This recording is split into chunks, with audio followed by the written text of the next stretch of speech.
ఓం సదాశివసమారంభాం వ్యాసశంకరమధ్యమాం అస్మదాచార్యపర్యంతాం వందే గురుపరంపరాం.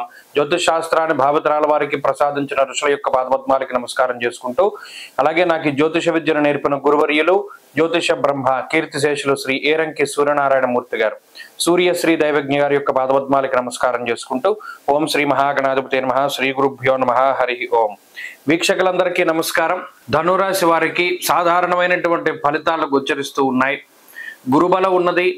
వక్రించినటువంటి శనేశ్వరుని స్థితి కొంత అనుకూలంగా కనబడుతూ ఉన్నది. అలాగే ఈ వారంలో మంగళవారం లగాయతు చంద్రుని యొక్క బలం ఉన్నది. చంద్రుడు ఆల్మోస్ట్ వారమంతా కూడా అనుకూలించేటువంటి గ్రహంగా ఉండబోతూ ఉన్నారు. ఇక్కడ రెండు ప్రధానమైనటువంటి విషయాలు. శనేశ్వరుడు వక్రించిన తర్వాత లాభపడినటువంటి రాశుల్లో ధనురాశి కూడా ఉన్నది. ఇది మనం గత వారంలో కూడా చెప్పుకున్నాం. అలాగే జూలై నెల మాస ఫలితాల్లో కూడా ఒక మాట చెప్పుకున్నాం. ఎందుకంటే శని వక్రించడం అన్నది ఈ రాశికి చాలా మంచిది. ఆ ఫలితాలు చాలా మందిలో కనబడుతూ ఉన్నాయి. ప్రత్యేకించి వారు నాకు చెప్తూ ఉన్నారు. నేను కూడా కొంతమందిలో అనుభవపూర్వకంగా దీన్ని గ్రహిస్తూ ఉన్నాను.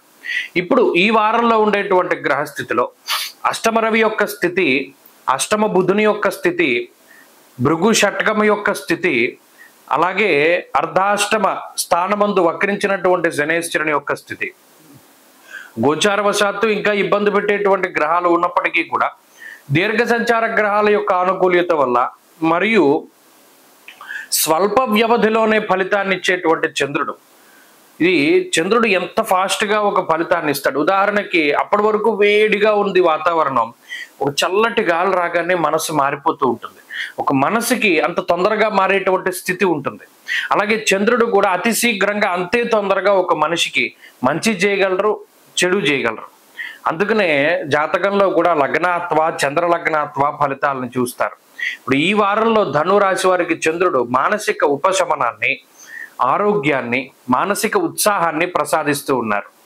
అలాగే శనేశ్వరుని యొక్క స్థితిగతులు, అలాగే గురుని యొక్క బలము, ఇవన్నీ కూడా కుటుంబ సంబంధమైనటువంటి విషయాలపై ఎక్కువ ఫోకస్ ఉంటుంది. అంటే ఏదైనా ఇబ్బందులు ఉన్నాయా, లేదా ఏదైనా డీవియేట్ అవుతున్నారా, లేదా ఏదైనా సమస్యల వలయంలో మనం చిక్కుకోబోతున్నామా అనేటువంటి ఆలోచనలు మాత్రం ఎక్కువగానే వస్తూ ఉంటాయి. అయినప్పటికీ అంత బాధపడవలసినటువంటిది ఏమీ లేదు. అయితే అష్టమంలో ఉండేటువంటి రవిగ్రహం మాత్రం దుర్దోష శత్రు సంవాద అన్నారు. కొంతమంది శత్రువులు మాత్రం ఎక్కువగా ఉంటూ ఉంటారు. వారితోటి అతిగా మనం వాదించవలసినటువంటి పరిస్థితులు ఉంటాయి. ఎక్కువగా పోరాటం చేసేటువంటి పరిస్థితులు ఉంటాయి. అనవసరమైనటువంటి ప్రయాణాలు చేసేటువంటి పరిస్థితులు ఉంటాయి. వాటి పట్ల మాత్రం చాలా జాగ్రత్తగా ఉండాలి. ధనురాశి వారి ఈ వారం మరింత అనుకూలమైనటువంటి ఫలితాలని సాధించడానికై సూర్యారాధన చేస్తూ ఉండడం చెప్పదగినటువంటి సూచన. ఈ వారంలో కలిసి వచ్చేటువంటి రోజు గురువారంగా చెప్పవచ్చును. అదృష్ట సంఖ్య 4, అదృష్ట వర్ణము పసుపు. తదుపరి మకర రాశి.